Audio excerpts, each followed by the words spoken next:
গরিবের বাড়ি যখন বড়লোক আত্মীয় আসে, পার্ট 3। কি রে মাধবী, কেমন আছিস? আরে দিদি যে, কেমন আছো দিদি? আমি ভালো আছি। আসো আসো, তুমি আমার বাড়ি এসেছো, আমি যে কি খুশি হয়েছি তোমাকে কি বলবো। আসো আসো, বসো। বসছি বসছি, অত ব্যস্ত হতে হবে না। দিদি তুমি একটু বসো, আমি তোমার জন্য একটু চা মিষ্টি করে নিয়ে আসছি। এই নাও দিদি, চা মিষ্টিটা একটু খেয়ে নাও তো। আরে অত ব্যস্ত হতে হবে না, এসবের কি দরকার ছিল? আরে দিদি, এসবের দরকার ছিল, তুমি আমাদের বাড়িতে সে কতদিন পরে এসেছো বলো তো। নাও।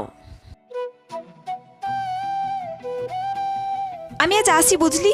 দিদি আমি কিন্তু টেপির বাবাকে পাঠিয়ে দিয়েছি বাজারে মাংস আনতে, আজকে তোমার জন্য আমি মাংস ভাত রান্না করব।